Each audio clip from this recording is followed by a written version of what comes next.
like online, like professional organizations about their subject area or things like that. And then what I do, I make this a part of my class, and instead of grading or assessing their online accounts, I evaluate their reflections that they write about it. So the first week, I ask them to describe the PLN to me. Which platform are they using? Why did they choose to use that platform? So some of them, for example, they're already on Instagram. They check Instagram every day, 5 times a day, 25 times a day, right? So they wanted to just stay on the same platform, so they just added accounts to that, so now it mixes. Some specifically wanted to do something separate. So I want to keep my Instagram for my friends and family, so I will create a new Twitter account and make Twitter only professional. So you could have a choice. And then midway through, I ask them to reflect on their participation and give me examples of what participation looks like. And by the end of the semester, I ask them to make a contribution, to start giving back to the PLN. And sometimes that contribution is just likes or comments. Sometimes they add their own articles or their own suggestions. And then in the teacher's reflections, or for you, it could be your own students' reflections, I read things like this from a future elementary teacher. I'm actually glad that I made a social media account dedicated to my career. I like that Twitter is new to me. It's a clean social media for resources and information. I will continue to use Twitter because there are actually some really great resourceful pages that have inspiring tips and practices to use in the classroom. Being a new teacher, I'm going to want all the tips and tricks that I can get. And I can see that applying similarly for new lawyers, new legal aids, new legal scholars. But they also critically reflect on their own social media use and which social platforms are better for what. So this future science teacher said, I definitely see the value in Twitter, but I've actually begun to understand that the hive mentality where people give and take and create together is more part of Reddit. So being a contributor and community member on Reddit feels more inclusive because you follow communities of conversations rather than individual users. So by getting my students to use social media for their own PLN, they start reflecting on which ones work for what ways. So we stop just thinking of our hand phone as a reason to escape reality and as entertainment only. And we start thinking about that mindset development of critical evaluation. So I will leave you with this idea and this question that I hope we can talk about when Q&A happens, of what connections you see between what I shared, both in terms of Eve and my definition of literacies, but also this idea of a PLN and what you see that might be connected to your work. And then the last thing, because the internet is great for resources, I invite you to also take a picture of this slide. If you're at all interested in digital literacies or teaching that, it's probably less applicable to the Faculty of Law, but if this is interesting to you, this website, newlearningonline.com, has these literacy scholars who are famous in my field have created pages and pages of free resources and videos and activities and explanations about digital literacies and what that means. So if that's at all useful for you, that might be a place to go and explore that website in the future. So, terima kasih.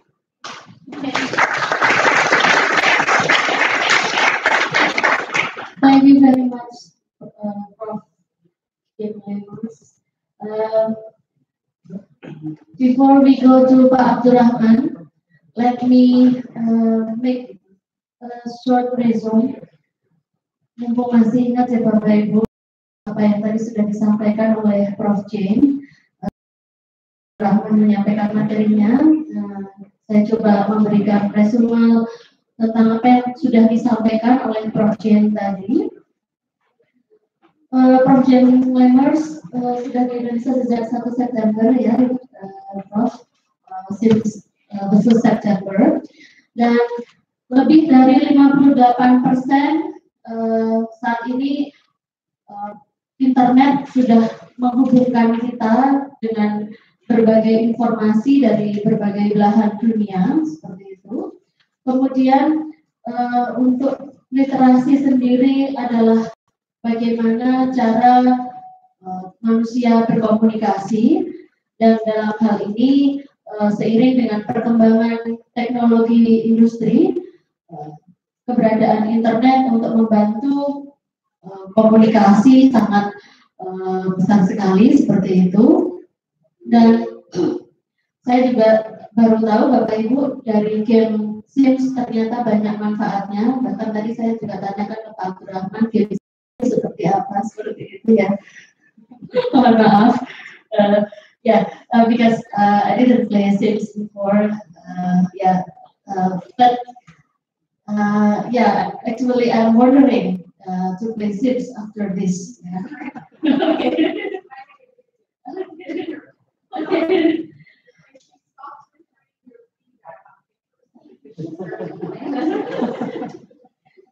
Baik, gitu. Ternyata dari game Sims banyak sekali manfaat yang bisa didapatkan seperti itu, karena dengan adanya community untuk gamersnya bisa membuat berkomunikasi antara satu gamer dengan gamer yang lainnya, dan ini bisa meningkatkan kemampuan berbahasa, kemampuan komunikasi, bahkan dalam hal berdiskusi seperti itu.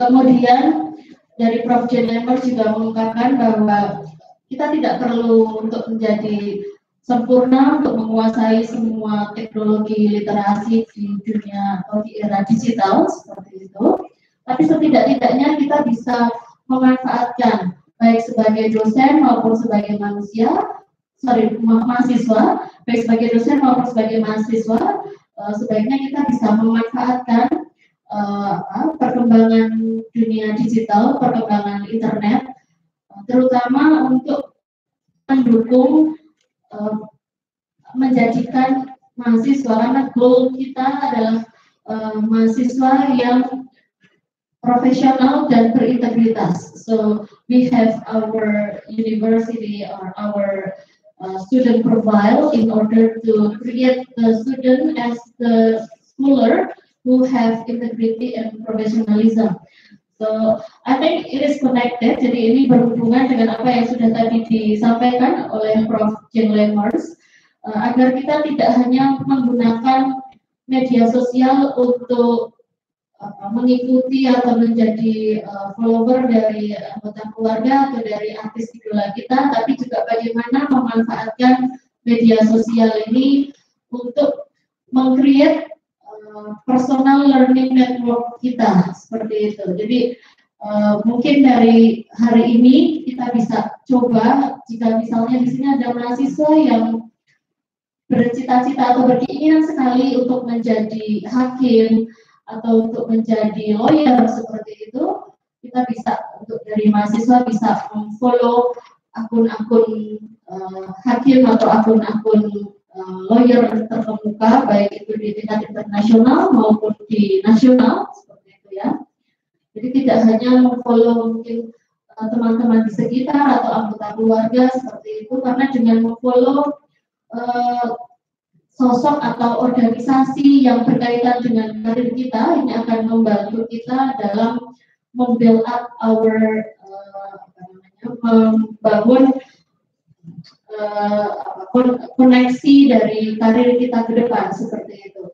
Ini juga semacam branding image ya Prof ya. So also brands our image through social media. Dan kemudian juga tadi terakhir Prof. Jane Lemers menyampaikan bahwa terdapat website yang dapat buka nanti teman-teman oleh Bapak Ibu, website newlearningonline.com yang di dalamnya ada banyak free resources tentang literasi seperti itu, juga gratis seperti itu ya, tidak berbayar begitu. Mungkin kurang lebih tadi yang disampaikan Prof. Jane seperti itu Bapak Ibu. dan rekan-rekan mahasiswa semuanya. Dan selanjutnya saya persilahkan untuk Bapak Abdurrahman Al-Faqih untuk memberikan atau menyampaikan materinya. Silakan.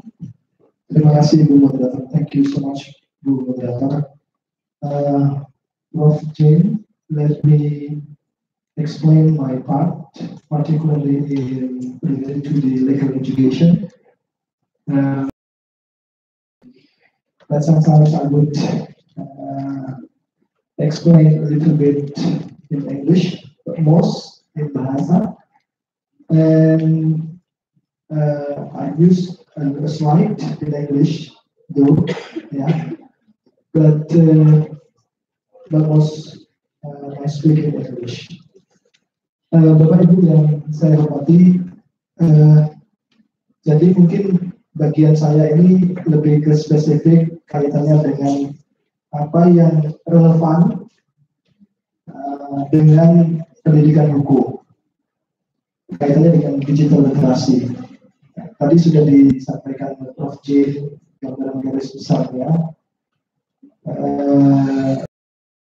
Itu ada bagian kecil yang disinggung kaitannya dengan communication. Saya ingin mulai dengan, ya ini sebenarnya sudah dijelaskan tadi definisinya, bahwa digital literasi itu apa tadi sudah dijelaskan, dan bahkan Prof. Jin juga tadi sudah memberikan sumber ya kepada kita kaitannya dengan referensi online untuk memahami apa itu digital literasi secara online. Jadi sederhananya sih kalau mau merujuk pada definisinya dari UNESCO, bahwa digital literasi itu adalah kemampuan untuk mengolah informasi. Mengolah ini dalam artian dia membuat, mengakses, menata kelola, mengintegrasikan, mengkomunikasikan, mengevaluasi, berjudgment, ya, secara aman, secara appropriate, secara tepat, ya, yang itu melalui teknologi digital dan peralatan-peralatan yang terkoneksi, ya, network devices for artificial and economic and social life. Jadi kalau bisa atau dengan bahasa saya ya ini mampu mengelola informasi melalui media digital. Sebenarnya begitu. Nah, kalau teorinya tadi sudah disampaikan juga, ini kira-kira 7 element of digital literacy. Ya ini tadi dikatakan juga bahwa kita nggak dituntut untuk pakar atau menguasai semuanya, tapi paling tidak kita tahu dan kita bisa menggunakan function yang kita tahu sehingga kita bisa mendelivery apa yang seharusnya dilakukan.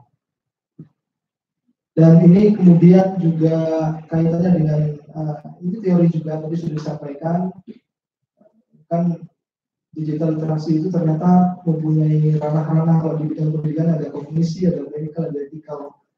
Jadi kaitannya dengan informasi itu bagaimana informasi itu secara kognitif yang kita terima melalui media digital itu bisa disintesis, dicerna, lalu kemudian secara teknis kita bisa mengaksesnya, kemudian menggunakannya, mendeliverynya kepada orang lain secara benar, ethical appropriate usage secara benar tadi, dan seterusnya. Jadi ini ranah teori, menarik sekali nanti untuk kalau kurikulum akan dikembangkan juga atau dibuat juga kompetensinya, salah satu kompetensi digital literasi. Nah, ini konsensus yang merujuk pada literatur UNESCO. Ada beberapa kompetensi area untuk digital literasi, tapi ini dalam lingkup yang lebih general ya. Dan ini ada angkanya 1, 2, 3, 4, 5, 6, dan itu berjenjang hierarkis, semakin tinggi semakin advance gitu ya, kemampuan untuk menguasainya.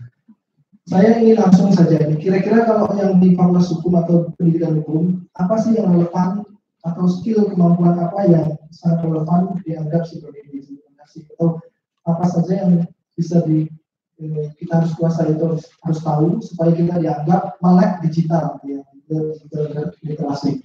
Ini saya merujuk pada penelitian yang dilakukan oleh Pratap dan Singh. Dia melakukan penelitian kaitannya dengan digital literasi di sekolah hukum.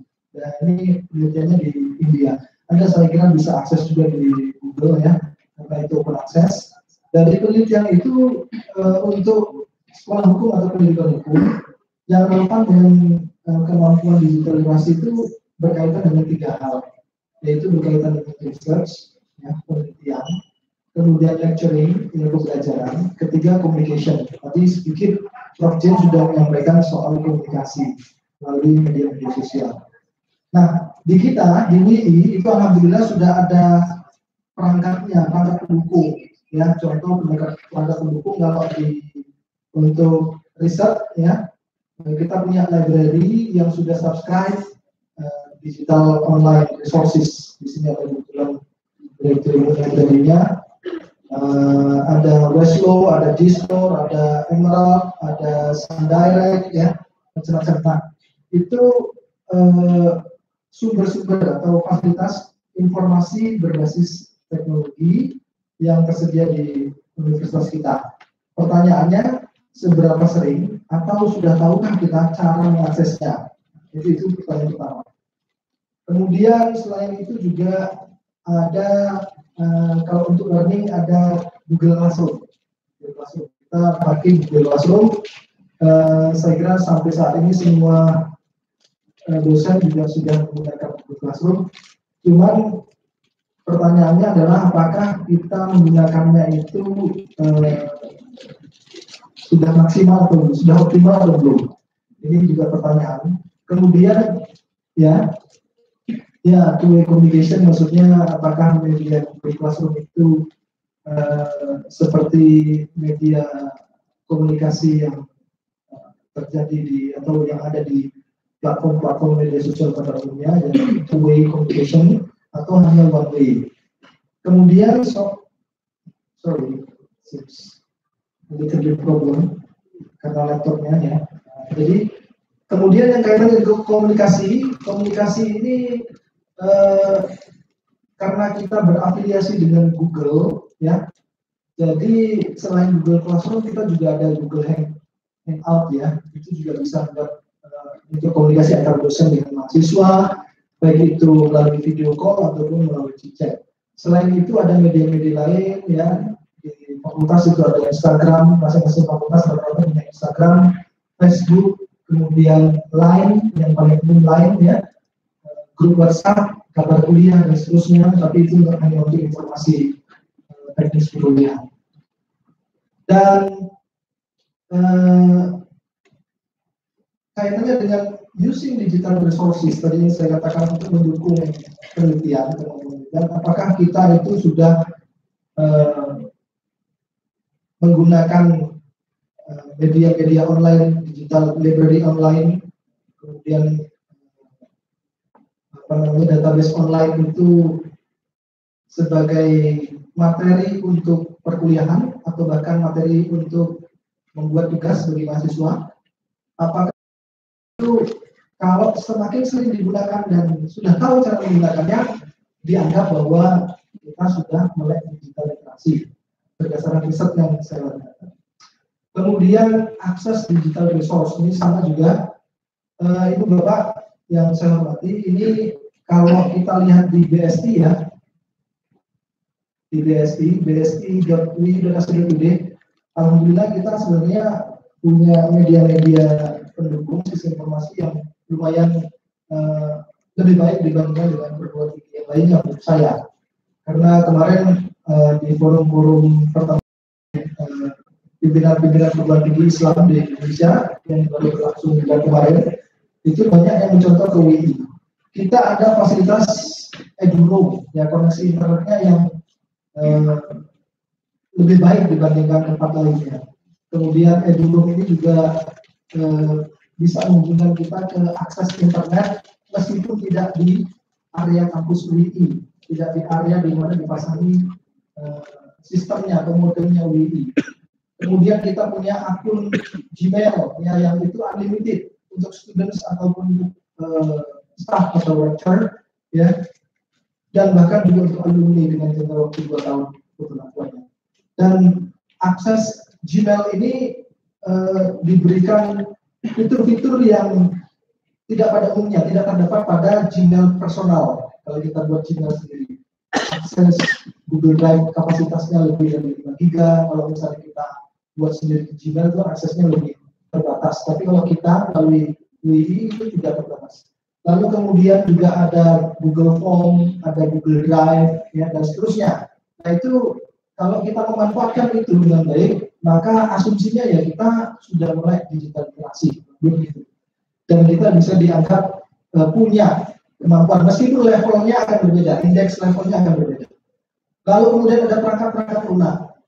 Di UI itu ada fasilitasi software-software yang original, seperti misalnya Office, MS Office, itu Anda nggak usah download atau ngambil yang keren-keren. Anda silakan ke BSI, Anda bisa dapat mahasiswa terutama, termasuk dosen 365